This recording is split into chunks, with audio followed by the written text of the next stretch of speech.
Welcome back to the vlog. It's time for a quick update on what I'm gonna do with the evolution of my Raptor and its PreLander build and the future thereof. So as a little side note, I think the microphone port on my camera stopped working. So I apologize if the audio sounds a little wonky. We're using onboard audio today. But back to the truck. After much deliberation and discussion with Nick and others, we decided what the next evolution of this Raptor build will be for the PreLander setup in the back. And it involves shipping this truck off to Utah today.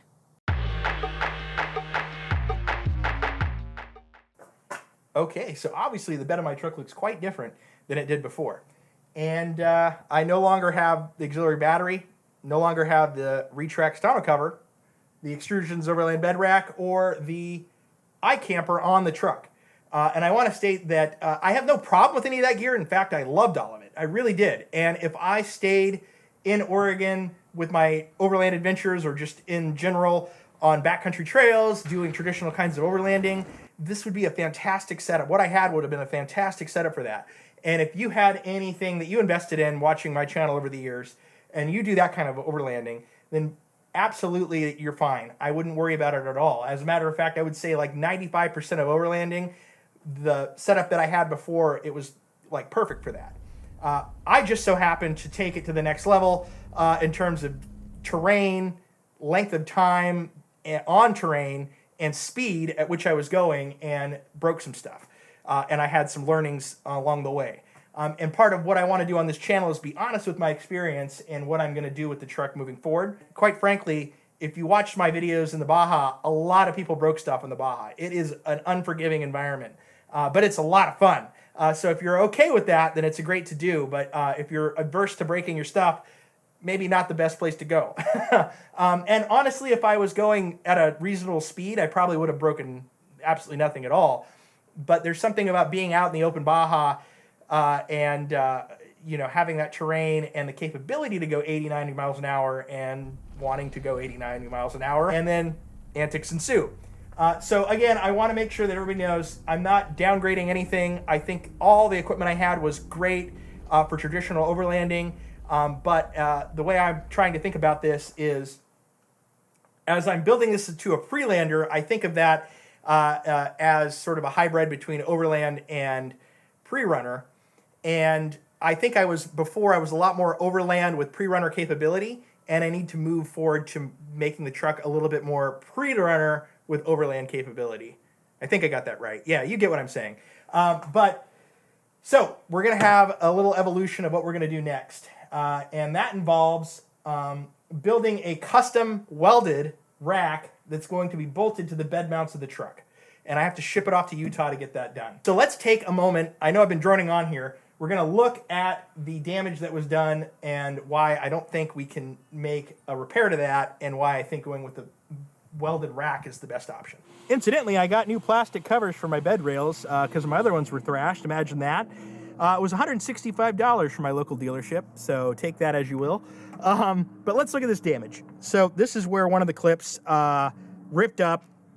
The bed clamps for the retract tonneau cover ripped up and took a chunk of my bed rail with it. So yeah, not the greatest. And we did look at reinforcing this and continuing with the setup that we had, but ultimately we thought that that might not work out for us, and we might as well just go to the extreme solution of custom fabrication for a rack. But if you want to look at this here, this is my gripe about Ford's bed rails. They're just not the strongest. Maybe other vehicles are stronger. I don't know. And maybe there's a solution out there. Maybe somebody can innovate a solution for clamping a tonneau cover down securely to this bed rail without having this issue. But from my perspective, I'm not super satisfied with the strength of these bed rails. And it's very apparent that what happened was a lot to blame on the lack of strength in these rails for being able to mount stuff to it. So there you go. That's the damage kind of closed up of what you can see. And this is reflective in a couple other points where the clamps were attached to the rails. But, you know, you live and you learn and you move on. Okay, imagine, if you will, the new situation for my bed situation. So utilizing these bed bolts. We're going to have a custom fabricated tubular steel rack that's going to attach to those bed bolts, come up to about cab height, and on that rack will sit a new rooftop tent, a little smaller than the old tent, and it's going to fit right over the bed. And I've already got that tent. I shipped it directly to the fabricator for this project for fitment, and when I get it back, I will definitely do a review of that tent as well. And in addition to that, I'm also going to have some cases that are going to be on the sides of the rack mounted for storage, and relocating my spare tire to under the rack from under the truck to the bed and under the rack. And actually, I'm going to have 2 spare tires. And there's an adage that I heard that I think I'm going to get this right. It's 1 is none, and 2 is 1, or 2 is 1 and 1 is none. It's one of those, and you get the idea. The amount of flat tires I saw in Baja made me realize I might need 2 spares. So we're getting another one. And then all that combined, this PreLander setup is going to start looking a lot more pre-runner than Overland. And another thing new for the truck to point out, I've got new cases for my KC Highlights roof rack from Rome Adventure Co. So I got in contact with Rome. They sent me these cases. I've been eyeing them for a long time. Super awesome to have on the truck. Prior to this, I had some generic Plano rifle cases that were bolted directly to the roof rack. They were not waterproof, and they didn't have a huge capacity, but they served a purpose for a long time, and they were great. I do like the utility of having cases on the roof of my truck. These are even better in that they're bigger capacity, and I have the ability to remove them. So there's a latch system that they've developed that attaches to the roof rack, so I can unlatch these cases and pull them off of the truck, which is super handy to have. What I'm thinking about doing, since I am not going to have as much bed space with the new rack setup here, or a tonneau cover anymore, I'm going to maybe put my camp kitchen in one of these cases so I can remove it from the roof of the truck when I need to do a camp cook. And then the other case will be for recovery gear, like I did in the last setup. So yeah, Rome Overland cases, super big shout out to Rome Adventure Co. for sending me these. I'm excited to put them to use. Okay, what do we have behind the gate? Oh, look, it's my camper and the Extrusion Overland's bed rack. So I'm holding on to these because I still want to put them to use. I love the iCamper. I love the Extrusion Overland's bed rack. And actually, I think what I want to do with this would actually make me be able to utilize the modularity of the rack even further than I could on the truck, because I had to keep it rather light for my pre-landing adventures. But what I'm thinking of, as mentioned before, is getting a camp trailer and putting this setup on a trailer. What I could do is expand out the use of the modularity of this bed rack for maybe like a camp shower, an awning. There's all kinds of stuff you can do with the Extrusion Overland's bed rack, and I think having this on a cool trailer setup would be awesome for runs that I'm doing when I'm not going high-speed off-road. So yeah, if you have any knowledge of any like military trailers for sale, put it in the comments below, because I'm in the market, and I think that'd be a cool build for the channel. I mean, I think it would. Let me know what you think in the comments below. Should I do a camp trailer build for this channel for more traditional overlanding, maybe family camps and things like that? So the driver showed up to take my truck off to Utah.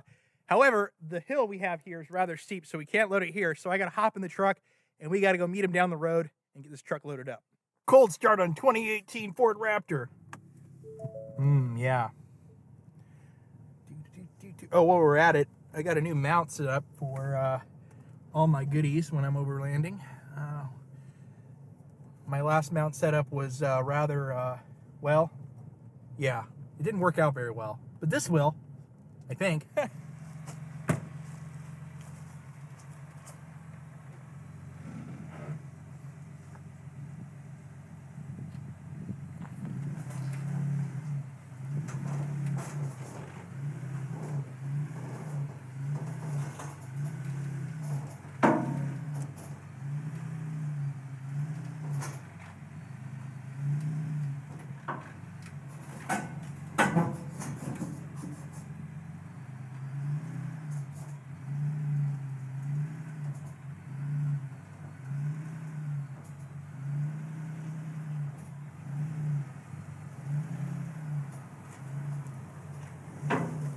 We got a professional here straightening out the truck.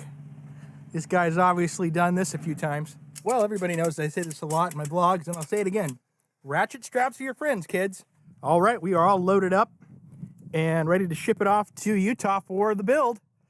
I don't know when I'll get it back, but I imagine it'll be like a month or so. All right. And there it goes, off to Utah. Waving bye to the Raptor. Hopefully next time we see the Raptor, we have an awesome new bed rack installed in the back. Looking forward to it. Super cool. And that wraps up this vlog update. If you like this content, please like the video, subscribe to the channel. Thanks for watching. What's up, Brad? Here's what we got going on here. It's without the tin on there, obviously, but we got the tabs and everything all welded on there, ready to go. The slide boards hang where those bolts are, right there. And you got tires strapped in there, the jack over here locked in there, and then the winch fits right in there in that slot. I got it on my truck right now, so it's not in there.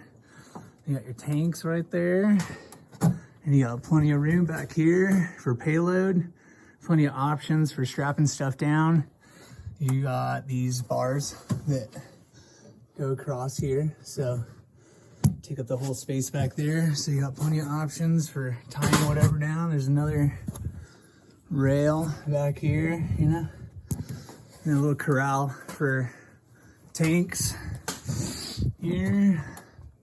Strap those in there. This isn't tight, but holds that in there. Those will hold any tanks too. They'll hold the water tanks or the other type of fuel tanks. And you got room, plenty of options for strapping stuff down back here. That's what we got going on.